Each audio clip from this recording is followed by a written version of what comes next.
Imagine all the people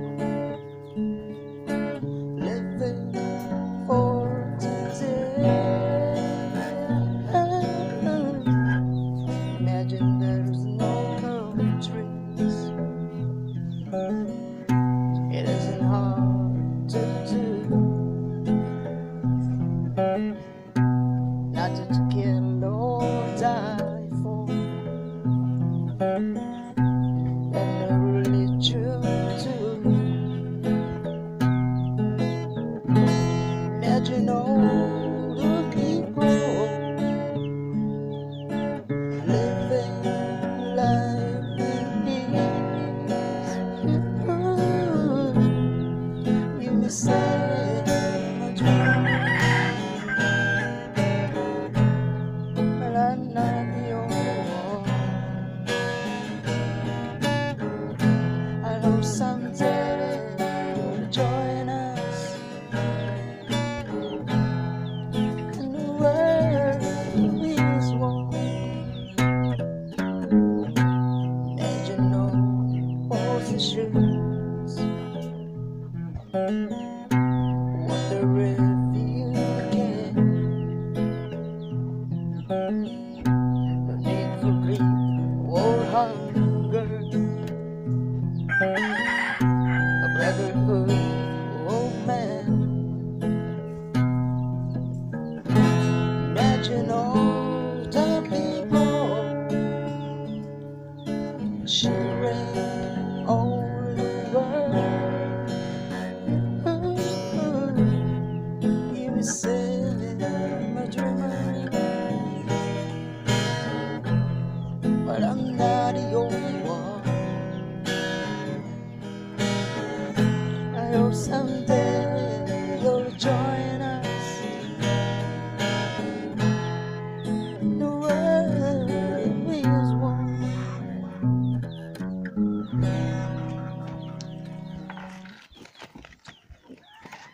Nindot kay mensahe ning kanta habi no kay yang lyrics ba bugat kay siya ganang kuan kining content ba.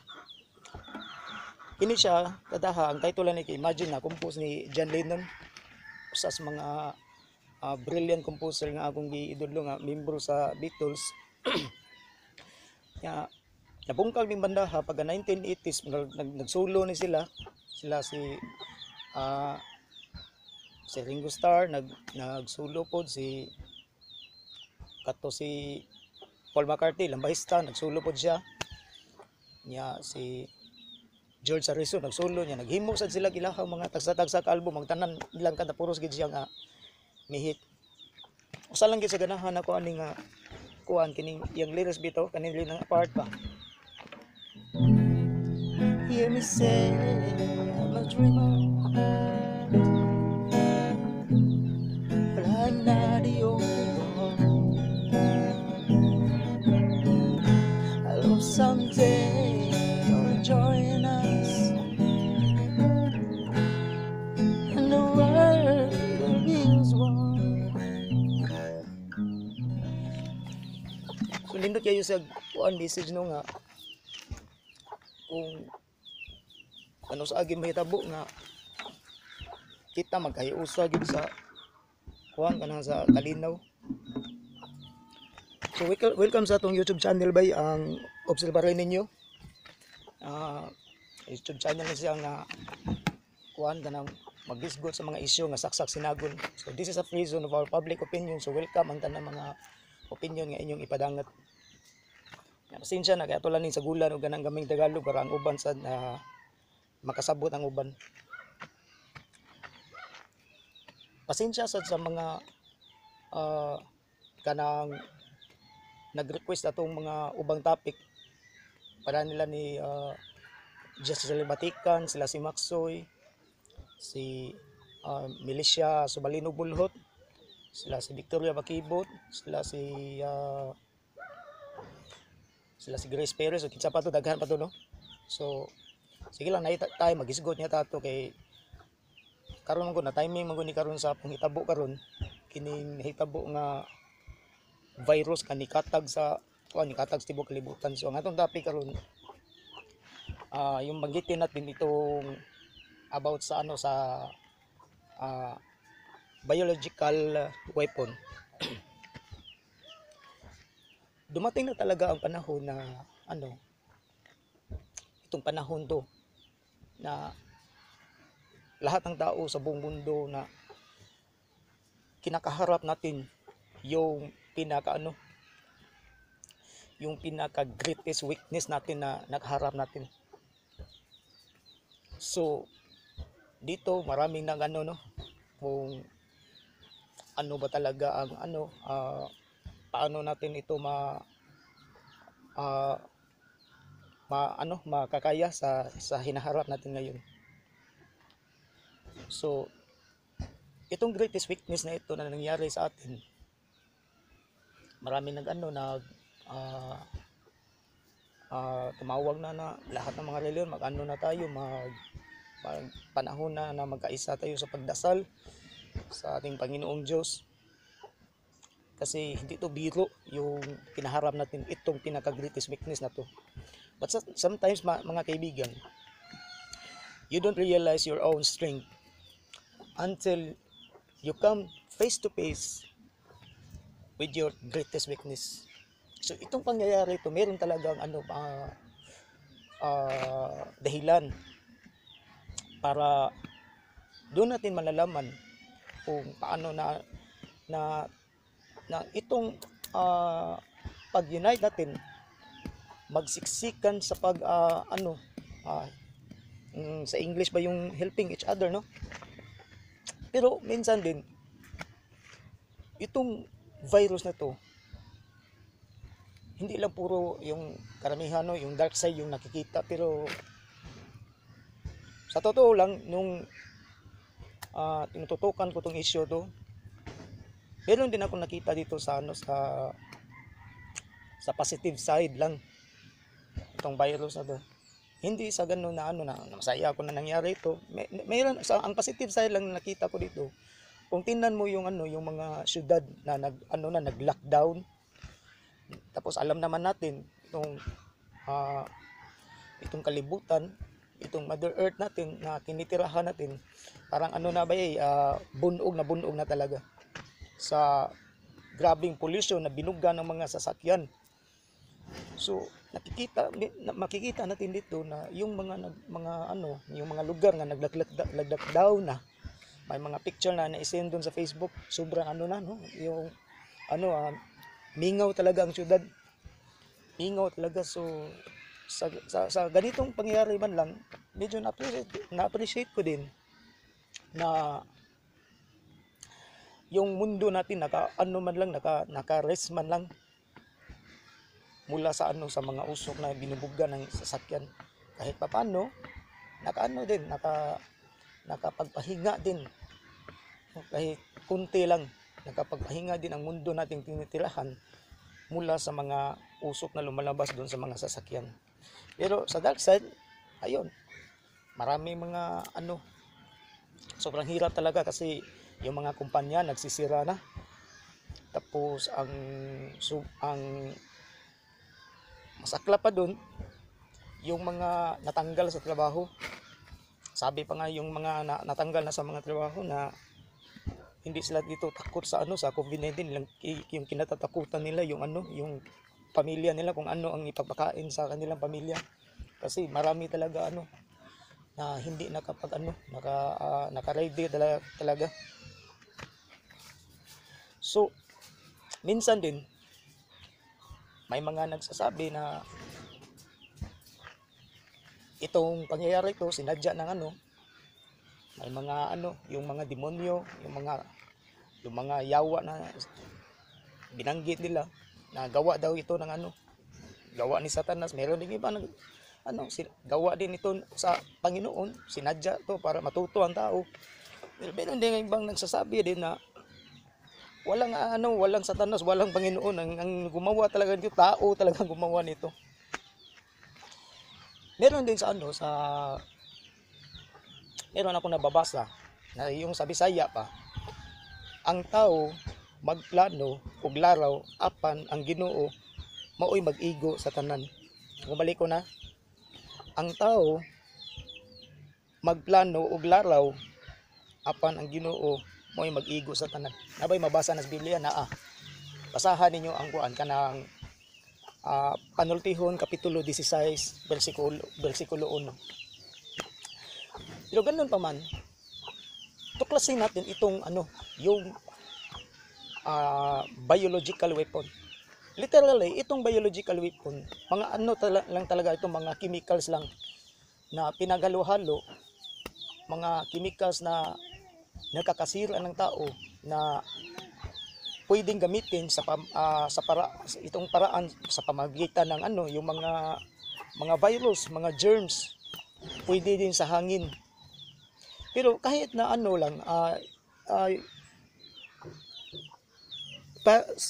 para isang yanong tao lang, gaya natin, pwede din tayo makagawa nito. Yung meron kang kaaway. Tapos galit ka. May inom muna tayo ng kape,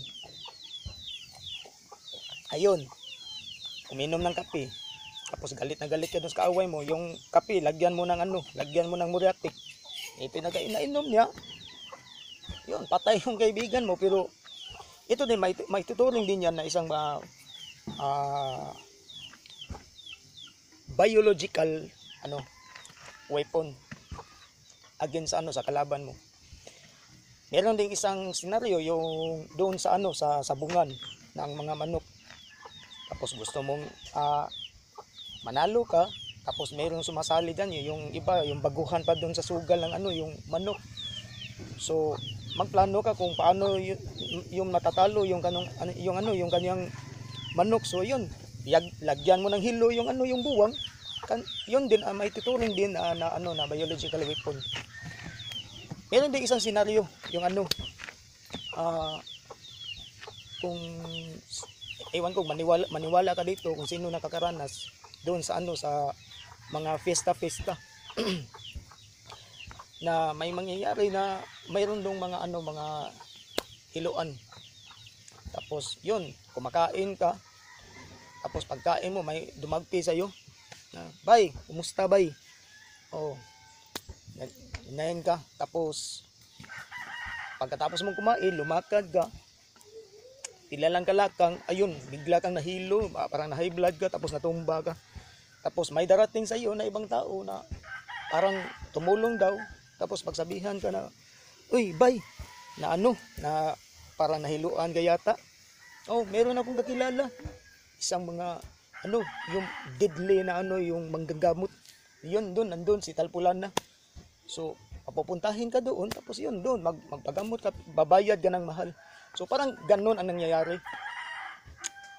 Yung mga talaga, yung ibang mga pharmaceuticals na mga satanic talaga, yung mga sobrang sakim sa pera, gawa ng mga yung mga biological weapon. Tapos ayun, merong gamot na na nila, pinaghandaan na nila, tapos i-spray doon. Karamihan kasi dito sa mga sakim sa pera na ganitong mga yung mga satanic na mga nang gumawa dito, hindi yung satan na literal, yung mga satanic talaga na pangungutak, na hindi sila masasayang sa mga tao na kahit libo-libo na mamatay, basta lang na magkapera sila. So ito, parang ganito ang nangyayari. Kaya yun, merong mga lumabas na mga conspiracy theories na